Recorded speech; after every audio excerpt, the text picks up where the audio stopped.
Au-delà du club, à Toastmaster, beaucoup de personnes pensent que l'expérience Toastmaster se fait au niveau du club.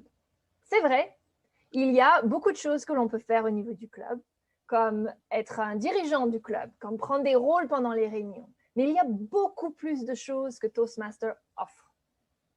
Alors aujourd'hui, je vais vous énumérer certaines des opportunités, des occasions qui vous amèneront à vous développer avec Toastmaster et qui ne sont pas au niveau du club.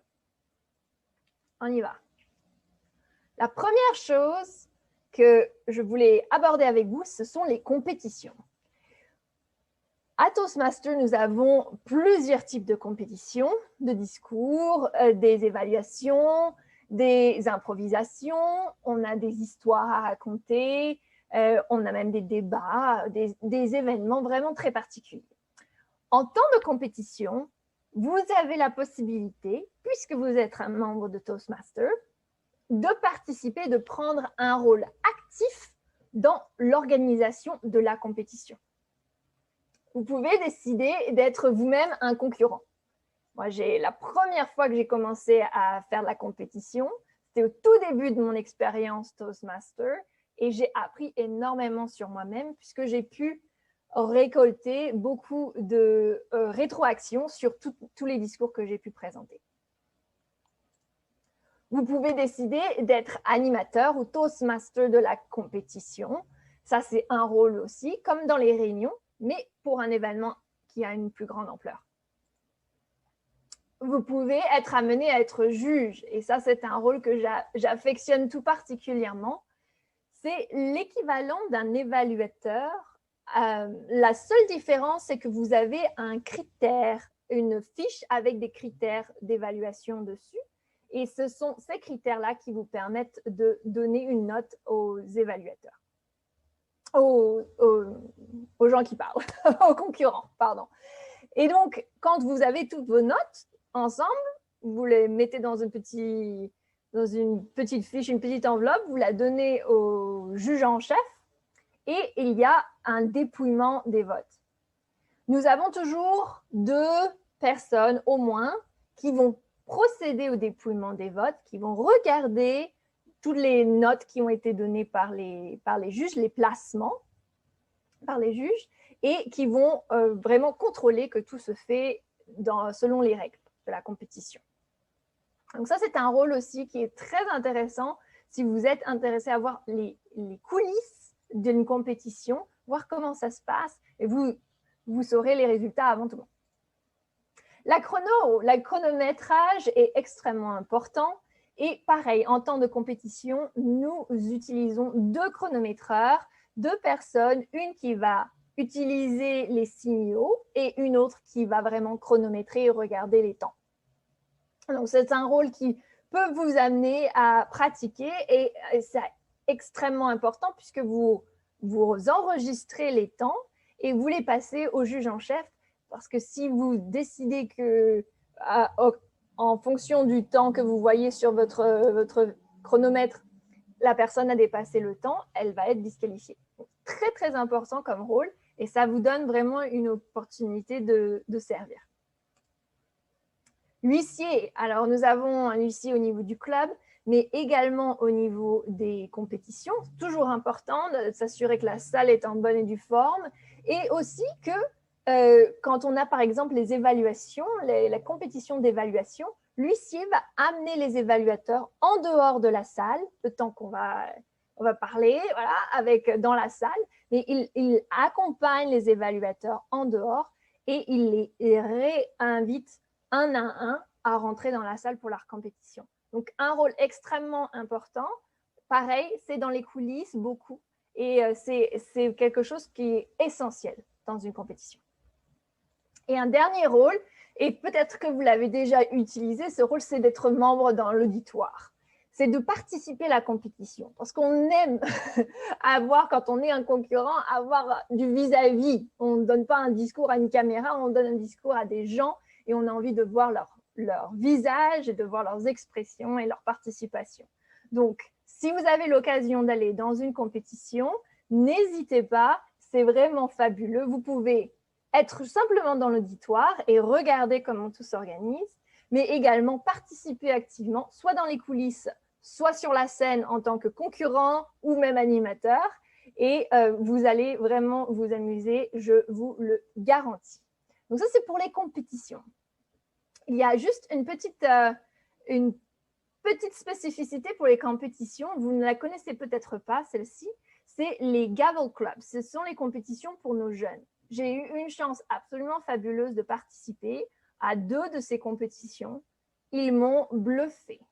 Les jeunes sont vraiment absolument hors de ce monde. Ils font vraiment les choses comme des pros et c'est très inspirant. Donc, si vous entendez qu'il y a une compétition des jeunes ou Gavel Club, n'hésitez pas surtout à aller les voir et apprenez de comment ils font parce que c'est vraiment très, très inspirant. Donc, je vous encourage. Opportunité du développement du point de vue leadership. Il y a plein de choses quand on prend le club c'est la base, la fondation, et puis on va monter en échelon. La première chose, c'est que vous pouvez prendre des rôles, et c'est dans votre programme de développement personnel également, et Toastmasters vous encourage à prendre des rôles en dehors de votre club, mais d'aller aider les autres clubs. Et donc ça, c'est ces 3 rôles, sponsor, mentor et coach de club, qui sont vraiment là pour vous faire ressortir toute la connaissance que vous avez eue de Toastmaster et la communiquer à d'autres personnes. Donc, sponsor, c'est créer un club. Vous ouvrez, vous remplissez tous les papiers, vous mettez tout en ordre. Mentor, c'est une fois que le club vient d'être créé, ils ne savent pas, les gens en général, quoi faire avec Toastmaster. Donc, pendant 6 mois, vous allez vraiment les aider, les accompagner un à un. Qui fait quoi? Comment on organise une réunion? Comment on organise des réunions de dirigeants? Qui choisit quel rôle? Comment on progresse dans le parcours Pathways, etc. Et puis, pour le rôle de coach, c'est le rôle que j'ai actuellement pour Voix du Nord. Et c'est vraiment aider les gens qui sont déjà Toastmasters depuis longtemps, qui sont déjà assurés dans le programme de Toastmasters, d'avoir une visibilité, une perspective externe. Donc, c'est vraiment des rôles qui sont très enrichissants. Et moi, pour le rôle de coach, je l'adore absolument. C'est un de mes favoris, puisque j'ai aussi ma propre affaire dans le coaching et j'aime beaucoup pratiquer et aider les autres. Donc, c'est vraiment un rôle qui vous sert. Quand vous passez au niveau suivant avec les clubs, c'est les niveaux du secteur. Il y a des directeurs de secteur. Ma plus belle expérience, je dirais, au niveau du leadership, pour moi, ça a été l'année où j'ai été directrice de secteur. J'ai aidé 4 clubs et j'ai été élue la meilleure directrice de secteur cette année-là. Et j'ai vraiment aimé. Juste rencontrer les gens, c'était une opportunité fabuleuse. Vous pouvez aller les voir et m'inviter à venir participer à leurs réunions. Et j'ai vraiment découvert de nouvelles ambiances et généré beaucoup plus de créativité. Donc, le niveau du secteur est aussi très intéressant. Et vous êtes invité, si vous êtes intéressé à aider au niveau du club, 4, 5, 6 clubs parfois. Et on a Kelly, je crois, aujourd'hui. Oui, voilà, Kelly, qui est aussi directrice de secteur. Donc, si ça vous intéresse, parlez-lui, elle vous aidera. Directrice de division ou directeur de division, c'est le niveau après le secteur. Et ça, j'ai été directrice de division l'année dernière. C'est aussi un autre niveau de stratégie de développement de votre leadership. Moi, je me suis rendu compte que le niveau du secteur, c'était celui qui me convenait le plus. Parce que quand j'ai été au niveau de la division, j'étais là vraiment pour soutenir les directeurs de secteur. Et j'avais envie de faire des choses, mais je devais juste leur donner des informations pour qu'eux fassent les choses. Et ça, c'est ça, je devais me retenir. Mais j'ai appris par cette expérience que ce niveau stratégique était peut-être pas le plus convenable pour moi à ce moment-là dans ma carrière et dans mes progrès de développement personnel, là où je me réalisais le plus. Donc, pareil, division, c'est une très belle expérience et je vous invite à essayer. District, c'est quand vous passez encore au niveau du dessus. Au district, nous avons les mêmes rôles qu'au niveau du club. Président du district, président à la formation, vice-président au recrutement, vice-président aux relations publiques, etc., etc. Les mêmes rôles sont aussi attribués au niveau du district. Ils ont juste un titre différent. Et donc, nous avons là les directrices de district cette année, c'était Jocelyne Vézina. Nous avions 2 VP éducation, vice-président éducation, donc Myrna Barth et Clifford Graham. Et puis, nous avions 2 Club Growth Director, donc VP au recrutement, voilà, Deridor Collier et Iona Rodrigues. Et puis, finalement, nous avions aux relations publiques Lisa Devine. Mais nous avons aussi toute une équipe, et si vous êtes intéressé, il y a l'administrative manager, donc l'équivalent du secrétaire. Il y a d'autres rôles comme le parlementarien, etc., etc. Donc, beaucoup d'opportunités, de chances pour vous de vous développer et éventuellement même aider plus grand nombre.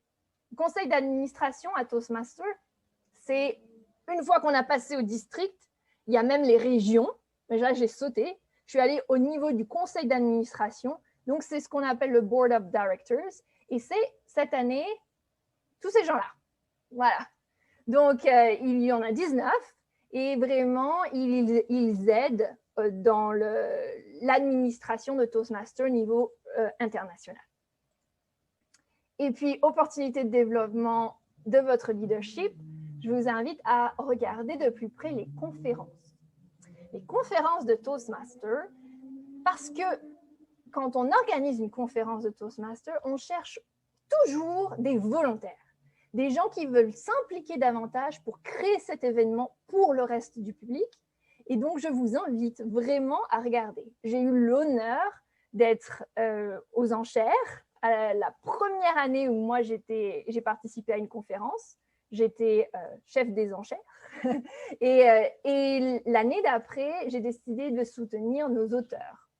Donc, le coin des auteurs. Et c'était pareil. Beaucoup de liberté, puisque vous grandissez dans votre rôle et vos responsabilités. Et en même temps, beaucoup de suivi avec... Très bien, merci Alexandre. Je vais finir rapidement. Beaucoup de suivi avec l'autre membre de comité d'organisation. Il y a plein d'autres opportunités pour vous de vous développer en dehors du club. C'est par tous les types d'événements que nous avons. Donc, il y a la formation des dirigeants. Chaque année, il y a 2 formations par an. Il y a des séminaires qui sont offerts, avec compétition, comme on en a parlé. On vous offre des opportunités de vous porter volontaire et de faire du bénévolat pour organisation de certains événements. Voilà. Et puis, dans l'ensemble, c'est vraiment un esprit de bonne camaraderie. Vous allez, peu importe où vous allez rencontrer des gens absolument fabuleux. Moi, j'ai commencé à regarder le réseautage et je suis allée visiter, avant la COVID, plusieurs clubs au Canada, mais également aux États-Unis et en France. Et maintenant, on a tous l'opportunité de se connecter, de se mettre en ligne. Donc, je vous invite à regarder sur le site et à aller rendre visite à d'autres clubs également, puisqu'on apprend tous ensemble. En conclusion, vous devez profiter des occasions d'apprentissage et de leadership offertes par Toastmasters, et ce n'est pas simplement au niveau du club. Je retourne la parole.